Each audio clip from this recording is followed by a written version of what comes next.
Have you ever heard a knock at the door after midnight?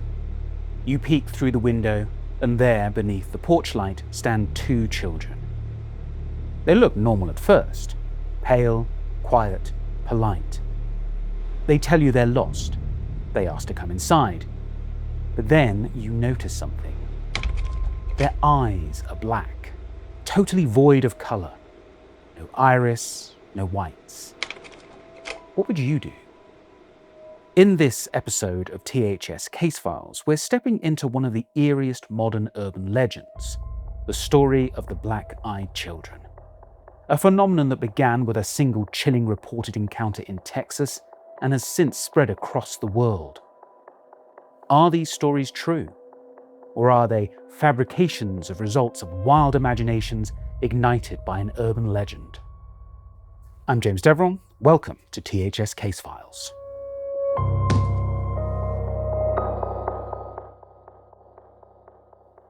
The legend begins in 1996, Abilene, Texas. It's late.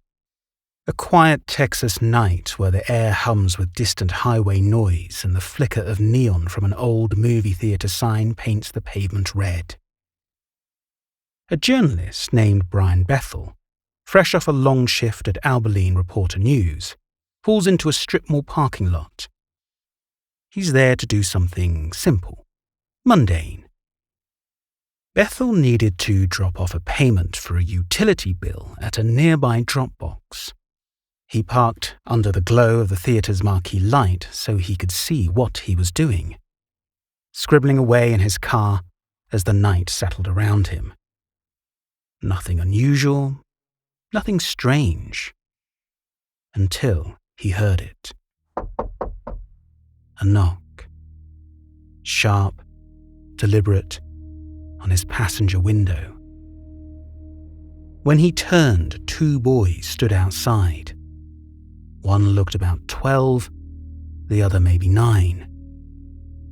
Both wore hooded sweatshirts, faces half lit by the flicker of neon from the cinema sign. Their voices were calm, polite even. "Mister, can you give us a ride home?" one asked. "We spent all our money on the movie." Something about them felt off. The phrasing was odd, too formal, too rehearsed. Bethel couldn't put his finger on it, but a wave of unease rippled through him. He glanced toward the theater marquee. The Mortal Kombat movie was playing, already half over. The timing didn't add up. Then the air shifted. The world seemed to go silent. No crickets, no wind. Just stillness pressing on all sides.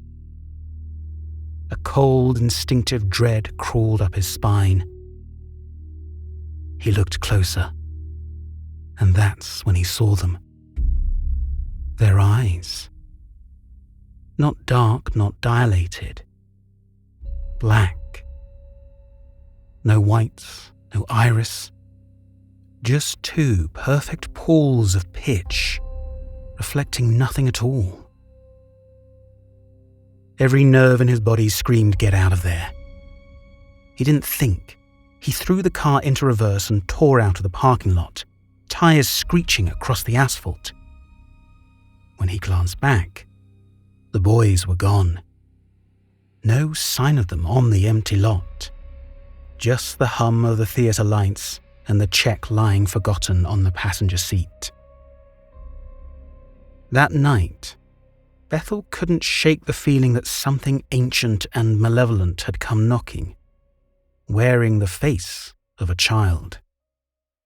He would later write about the encounter online in the early days of the internet, and unknowingly gave birth to a legend that would spread across the world. Bethel's story spread across ghost story forums and email chains like wildfire. Soon, other people began to claim they'd seen these things too. Strangers shared eerily similar accounts. Children showing up at late night, knocking on windows, asking for help. always polite, always waiting to be invited in. The stories followed a pattern. Once you say yes, once you open the door, something bad happens. No one could ever agree on what that something was, but everyone agreed on one thing. These children weren't human. Some called them vampires, others demons, aliens, or ghosts. Whatever they were, they all shared the same trait: black eyes, and an aura of dread so powerful it made grown adults flee their homes. Now, I want to preface this next story with something. What you're about to hear is one of the most widely shared black-eyed children encounters online. After searching through archives, police reports, and local news, there's no verified witness, no named source, no contemporaneous report. The earliest version I could trace comes from a 2017 article on The Lineup, which cited an anonymous Vermont couple during a snowstorm. Since then, it's been retold countless times across blogs and paranormal forums. So, what follows is best understood not as a documented event, but as a legend, one that's found its way into modern folklore. Still, like all good legends, it begins on a night that feels just real enough to believe. It's winter in Vermont. Inside a small farmhouse at the edge of town, an elderly couple sits quietly by the fire.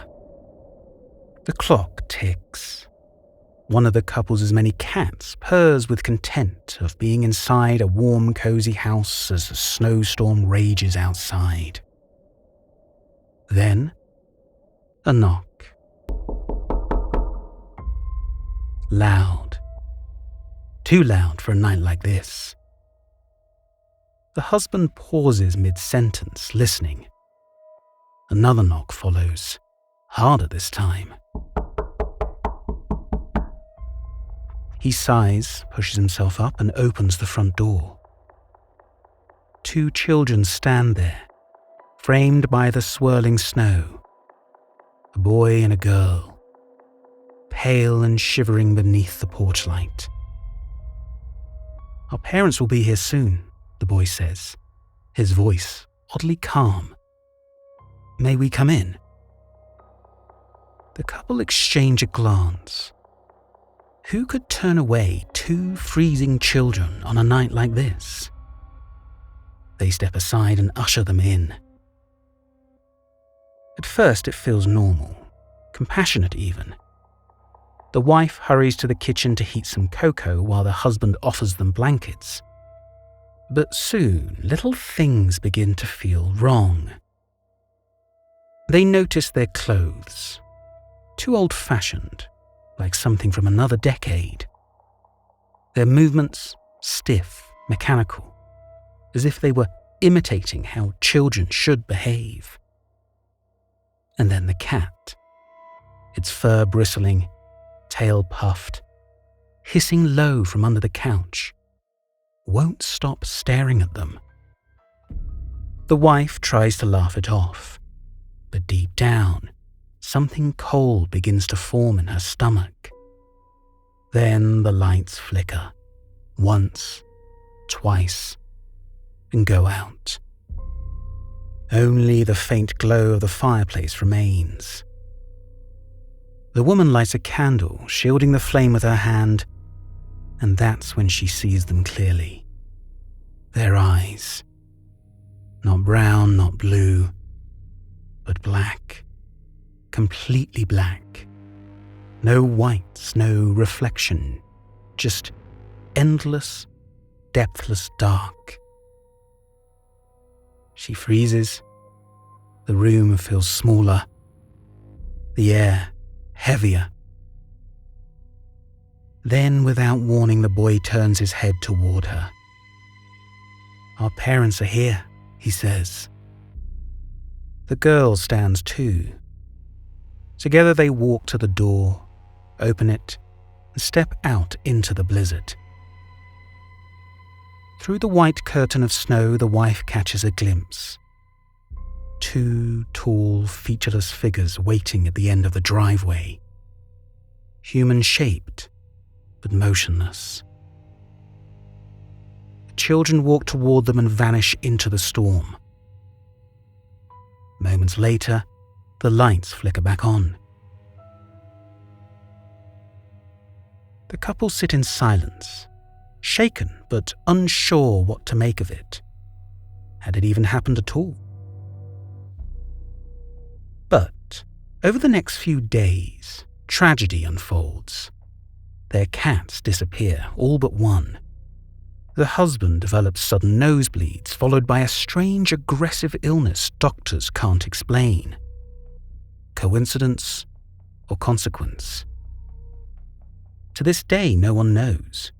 But in that quiet Vermont farmhouse, they say the sound of knocking still echoes on winter nights, as if someone or something is still waiting to be let inside. As stories of black-eyed children spread across the US in the early 2000s, new reports began to surface, this time from across the Atlantic. But unlike the anonymous forum posts and late-night campfire retellings, these stories came with something new. Headlines, British newspapers, tabloid covers, and one location at the heart of it all: Cannock Chase, Staffordshire, England. Now, it's worth noting the Cannock Chase phenomenon sits at the crossroads of folklore, ghost stories, and sensational media.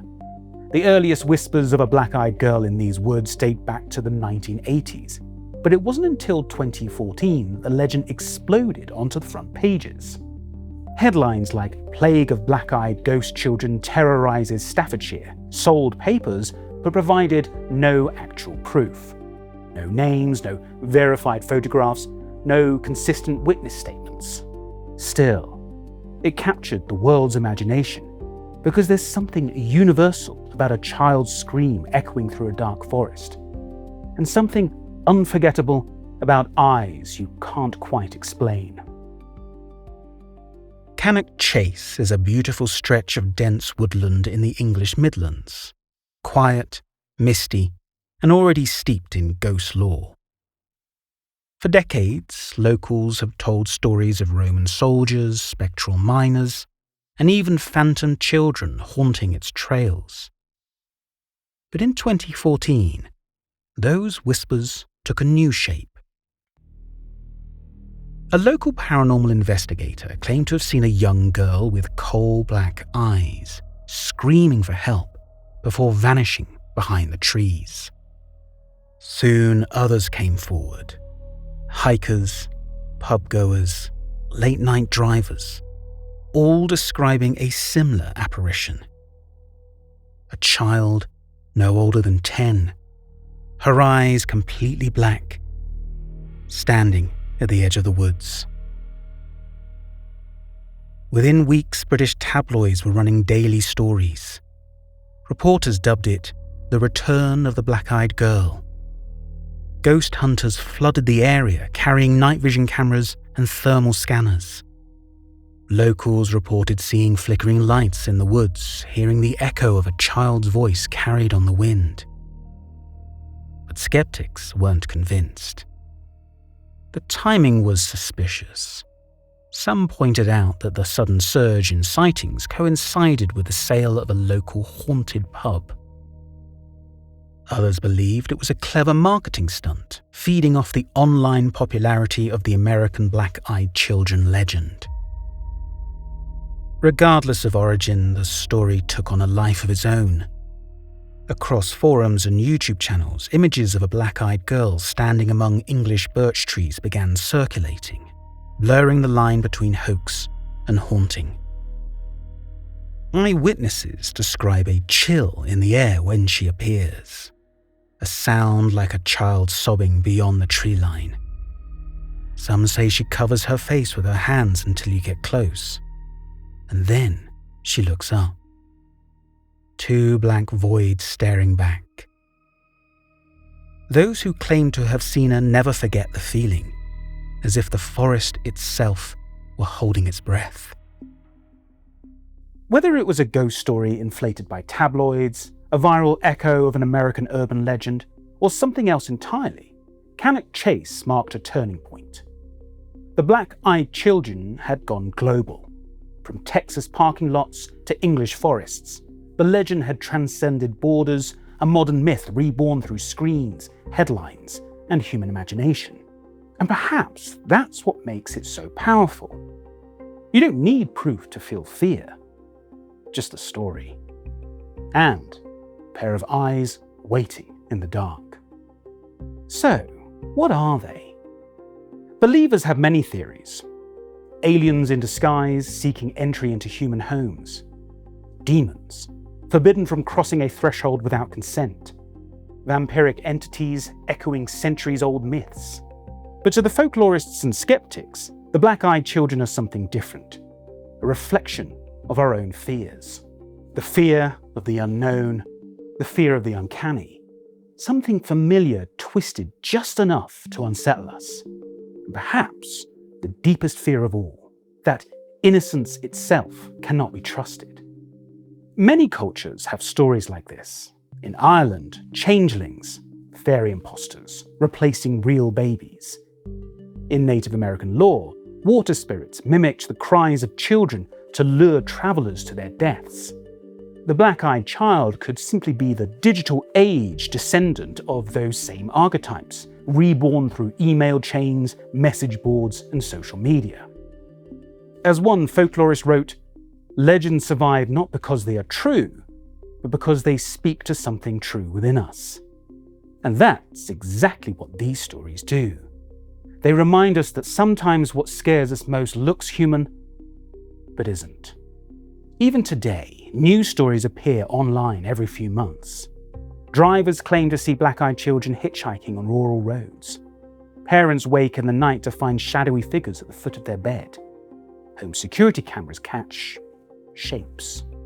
Every image is blurry, every witness anonymous. No proof, no names. And yet the stories keep coming. Maybe it's sleep paralysis, maybe it's just imagination. Or maybe somewhere out there, two black-eyed children are still wandering, waiting for someone kind enough or foolish enough to let them in.